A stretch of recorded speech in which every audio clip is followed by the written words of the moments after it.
Hello दोस्तों, कैसे हैं आप सभी लोग। आशा है आप लोग बहुत अच्छे होंगे और अपने जीवन में काफ़ी खुश होंगे, प्रसन्न होंगे। तो दोस्तों, स्वागत है आप सभी का आपके अपने ही चैनल जिसका नाम है ज्ञान मंत्र, और जहां हम लोग करते हैं कुछ ज्ञान की बातें। तो दोस्तों, आज का संपादकीय जो लेख है उसका टॉपिक है देश की आवाज़ बनती मन की बात। तो मन की बात, जैसा कि हम लोग जानते हैं कि हमारे जो प्रधानमंत्री जी हैं वो मन की बात के माध्यम से अपने विचारों को व्यक्त करते हैं, और काफ़ी अच्छा लगता है मुझे मन की बात को सुनना। और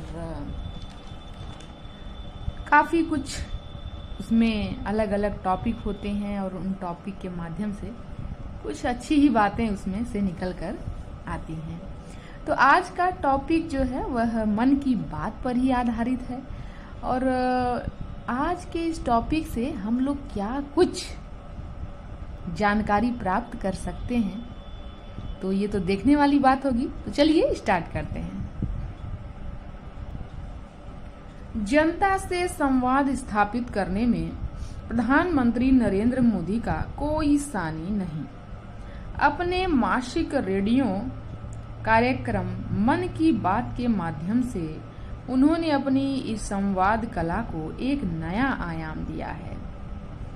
इस कार्यक्रम को मिली अभूतपूर्व सफलता भी अपने आप में एक मिसाल है।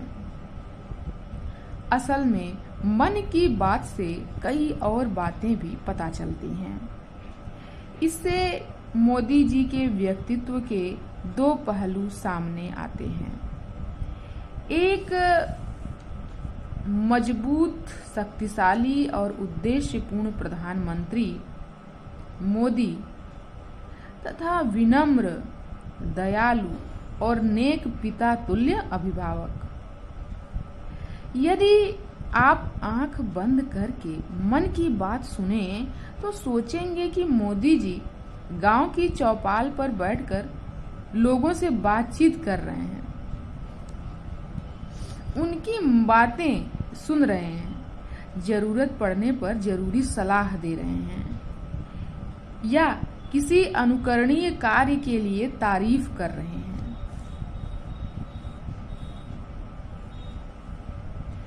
हाल में उन्होंने दुर्घटना पीड़ितों के परिवारों के साथ अपनी बात साझा की, जिन्होंने अपने प्रियजनों के अंगदान करने का निर्णय किया था।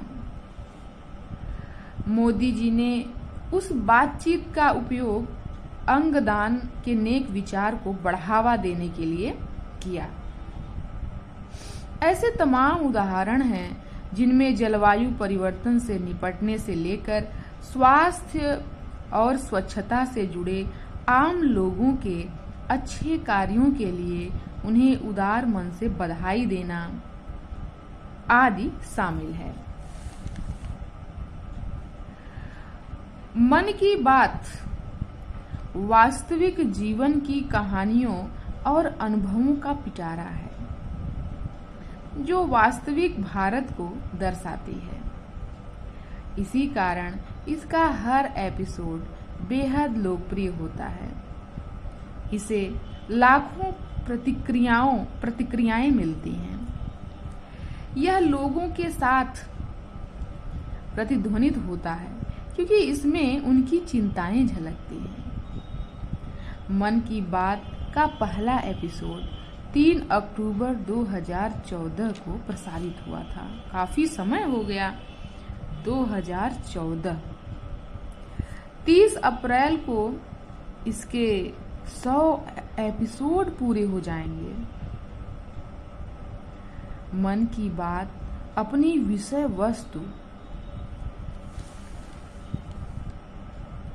बातचीत और समाज के साथ संवाद करने के अभिनव तरीके के मामले में अद्वितीय है। देश के 262 रेडियो स्टेशनों और 375 से अधिक निजी और सामुदायिक रेडियो स्टेशनों के साथ दुनिया के सबसे बड़े radio network all India radio के माध्यम से 52 भाषाओं बोलियों में इसका प्रसारण होता है। इसमें 11 विदेशी भाषाएं भी हैं।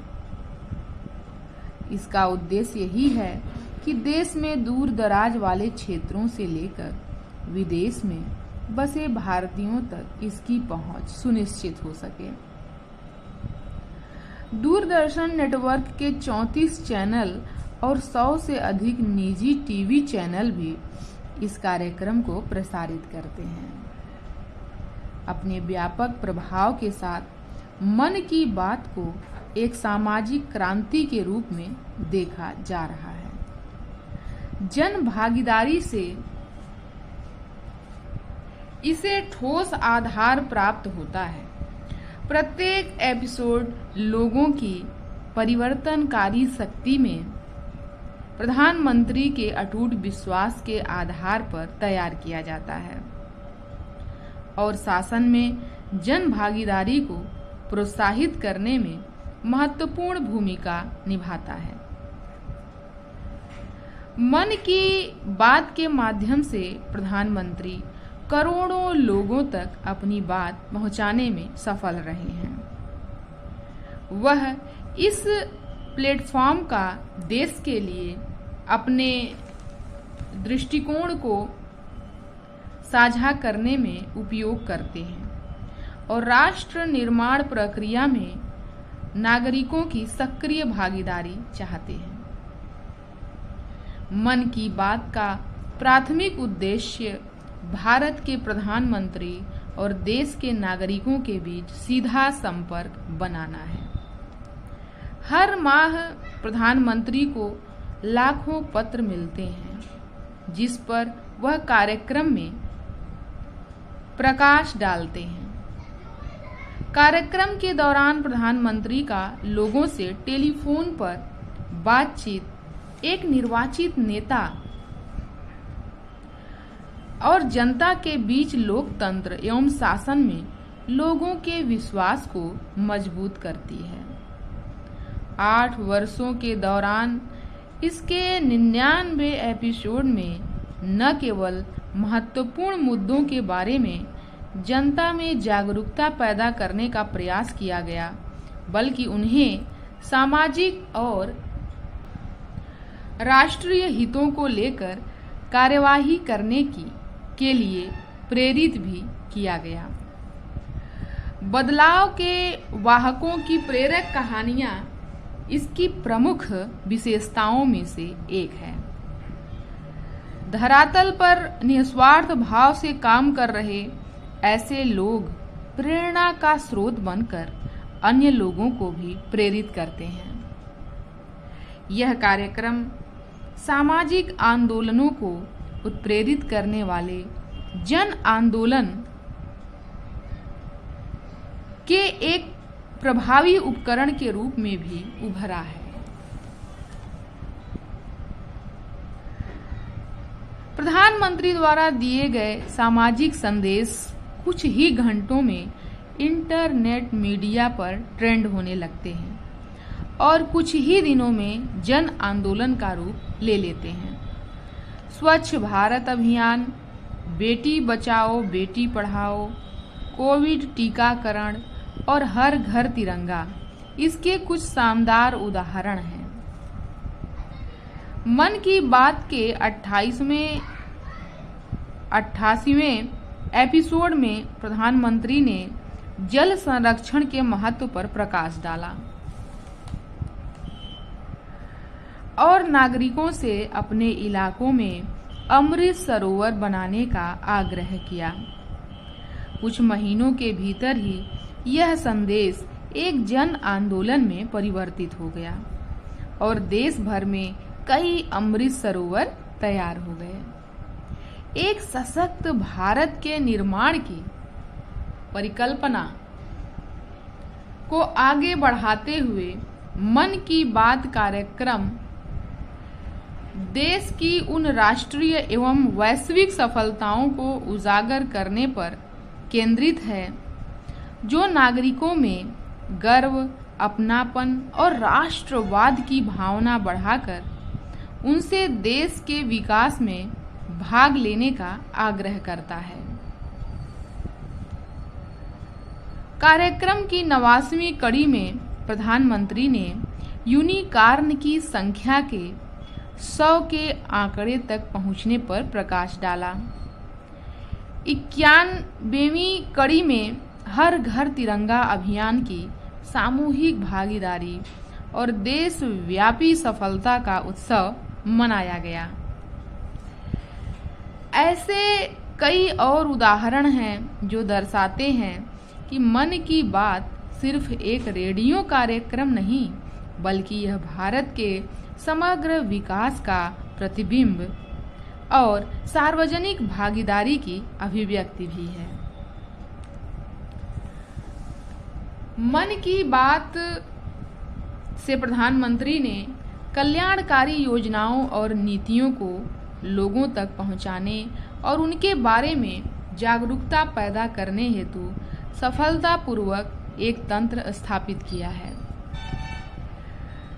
इसके माध्यम से प्रधानमंत्री यह भी बताते हैं कि कैसे ये योजनाएं जमीनी स्तर पर लोगों को लाभान्वित करती है और अधिक से अधिक लोगों को इन योजनाओं का लाभार्थी बनने के लिए प्रेरित करती है। संकट के समय में भी इस कार्यक्रम ने लोगों तक आवश्यक सूचनाएं पहुंचाने में भी महत्वपूर्ण भूमिका निभाई। कोविड महामारी के दौरान भारत के टीकाकरण अभियान की सफलता गाथा का श्रेय भी काफी हद तक मन की बात को जाता है। यही हमारे जीवन में मन की बात कार्यक्रम की प्रासंगिकता और इसके महत्व का पर्याप्त प्रमाण है। आज का संपादकीय लेखक हैं केंद्रीय सूचना एवं प्रसारण मंत्री, जिनका नाम है अनुराग सिंह ठाकुर। इनका ये संपादकीय लेख था और काफी अच्छा आज का संपादकीय लेख मन की बात से संबंधित, और मन की बात वास्तव में एक अच्छी पहल है मोदी जी की, और बड़ी बात है कि वो समय निकालते हैं और कुछ टॉपिक को चुनते हैं, उस पर बात करते हैं। और जितना आसान लगता है सुनना, उतना आसान एक योजना बनाकर किसी बात पर अपनी बात को कहना उतना आसान नहीं होता। पर ये बड़ी अच्छी बात है और प्रशंसा योग्य भी है कि मोदी जी अलग अलग टॉपिक पर मन की बात के माध्यम से अपनी बातों को कहते हैं और काफी अच्छी बातचीत रहती है। और आलोचना तो चाहे कितना भी अच्छा कार्य कर दिया जाए, आलोचना करने वाले तो आलोचना कर ही देते हैं, पर अन्य बातें अपनी जगह हैं। पर ये जो टॉपिक है मन की बात, इसमें मुझे नहीं लगता कि कहीं से भी आलोचना करने वाली बात हो सकती है। तो मुझे तो व्यक्तिगत रूप से मन की बात वास्तव में मुझे बहुत अच्छा लगता है सुनना और समझना। तो आज का टॉपिक मन की बात पर आधारित था, तो काफ़ी अच्छा रहा। तो चलिए दोस्तों, आज के टॉपिक को यहीं समाप्त करते हैं। मिलते हैं नए संपादकीय लेख के साथ, तब तक के लिए धन्यवाद।